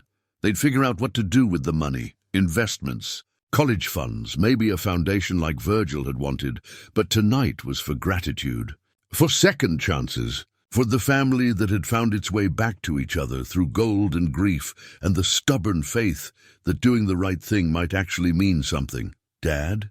Kelly said quietly. Yeah? Thank you. For calling me. For letting me be part of this. Thank you for answering, Wes replied. For coming when I needed you. They sat together as the night deepened, the ranch settling into peaceful silence around them, and for the first time in longer than Wes could remember, He felt like he was exactly where he belonged. Home. 6 months had changed everything and nothing at all. The ranch still sat on 80 acres of West Texas, the land still hard and unforgiving under the sun. But the house had been repaired. New roof, painted walls, windows that actually kept out the dust. The barn stood straight now, reinforced and weatherproofed, with a proper stall for Clyde that included a heated waterer for winter and a fan for summer. The orchard had been replanted, young trees that would need years to bear fruit, but represented something important: faith in the future. Wes stood on the porch in the early morning light, coffee in hand, watching his grandson lead Clyde through a series of exercises the veterinarian had prescribed. The donkey's cataracts had been treated. They couldn't restore full vision, but Clyde could see better now than he had in years. The animal moved with what Wes could only describe as contentment, secure in his routine and the people who cared for him. Mason had taken to ranch life like he'd been born to it. 10 years old and already responsible for feeding, routines, grooming, basic maintenance. The boy had a quiet confidence around the animals that reminded Wes of himself at that age. Before life had taught him to doubt everything, Kelly emerged from the house with her own coffee, settling into the chair beside him. She'd traded her law firm wardrobe for jeans and work shirts, though she still disappeared into her office for hours at a time, handling legal work, different cases now, pro bono mostly, helping people who couldn't afford representation. The settlement money meant she could choose her cases based on what mattered, rather than what paid. Mitchell Brennan called. Kelly said, "He wants to visit next month. Says he's finally strong enough for the trip." "I'd like that," Wes replied. "There are things I want to ask him about Virgil. About what it was like, carrying that kind of secret. I think he has the same questions for you." They sat in comfortable silence, watching Mason coax Clyde through figure eights. The donkey complied with patient tolerance, occasionally turning his head to give the boy an affectionate nudge. The foundation had been established 3 months ago, the Wes Hanley Foundation for Rural Communities. Its mission was simple: help struggling ranchers and farmers stay on their land. Equipment grants, low-interest loans, educational programs. Kelly ran it from her office here, working with agricultural extension services and rural development agencies. They'd already helped 12 families avoid foreclosure.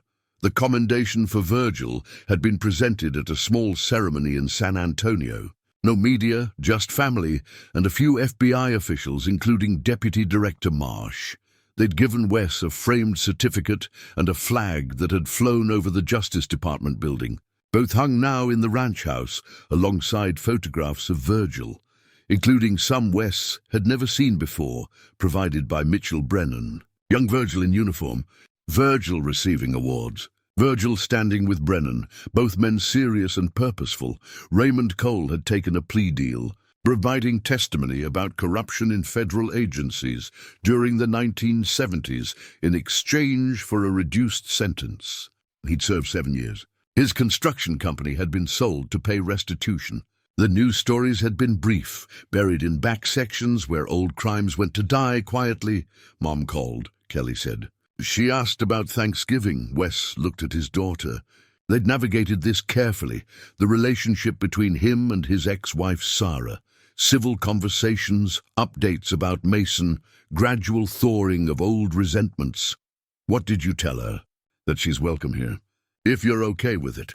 Wes considered this. The ranch had 4 bedrooms now after the renovations. Room for family, for visits, for connections that had been broken but might be repaired with time and patience. "I'm okay with it," he said. "It would be good for Mason to have everyone together." Kelly smiled. "You've changed, Dad, in good ways. I had good reasons to change." Mason finished with Clyde and came running up to the porch, breathless and grinning. "Grandpa, can we check the south pasture?" "I think I saw wild turkeys out there yesterday." "After breakfast," Wes said. "Ranch rule. You always eat before you work. That's a good rule." Mason headed inside, already talking about what he wanted to make for breakfast. Wes and Kelly followed more slowly. Inside, the house smelled like coffee and the cinnamon rolls Kelly had started earlier. Mason was rummaging in the refrigerator, planning something ambitious that would probably involve every pan they owned. This was what Virgil had wanted, Wes realized. Not the money, though that helped. Not even the clearing of his name, though that mattered. What Virgil had wanted was for someone to build a life here, to take this land that had been his burden and his sanctuary and turn it into something living and good. After breakfast, Wes and Mason drove out to the south pasture in the old pickup, still running, though Wes could afford a new one now. He kept it because it had been Virgil's, because some things were worth maintaining even when easier options existed. They found the turkeys where Mason had reported, a small flock moving through the mesquite. Mason watched them through binoculars, patient and focused, while Wes checked the fence line and thought about the future. The settlement money was invested carefully, generating income that would support the foundation and provide security for Kelly and Mason. But more than that, it had bought time. Time to heal relationships, time to build something meaningful, time to be present in ways Wes had never managed before. They drove back as the sun reached its zenith, heat shimmering off the distant hills. Clyde was visible near the barn, standing in the shade, content in his retirement. The orchard was green with new growth. The house sat solid on its hill, no longer crumbling but restored, purposeful, inhabited by people who chose to be there. That evening, after dinner and after Mason had gone to bed, Wes walked out to Virgil's grave. They'd buried him properly in a small cemetery in Ozona, but Wes had placed a marker here too, a simple stone near the orchard, inscribed with Virgil's name and dates and the words, "He kept faith."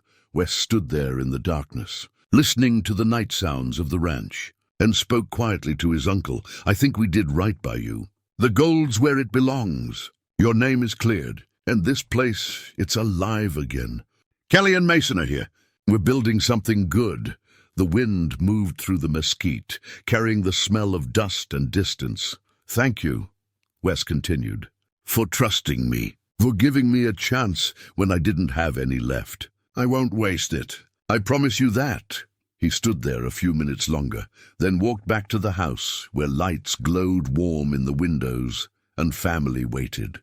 Clyde called from the barn, a sound that had become as familiar as his own heartbeat. Tomorrow would bring work and plans and the ongoing process of building a life worth living, but tonight was for gratitude, for the gifts that came disguised as burdens, for the secrets that became blessings once they stopped being secrets, for the family that found its way home through gold and grace, and the stubborn faith that sometimes, against all odds, things worked out the way they were supposed to. Wes climbed the porch steps and went inside, closing the door on the darkness and opening himself to whatever came next.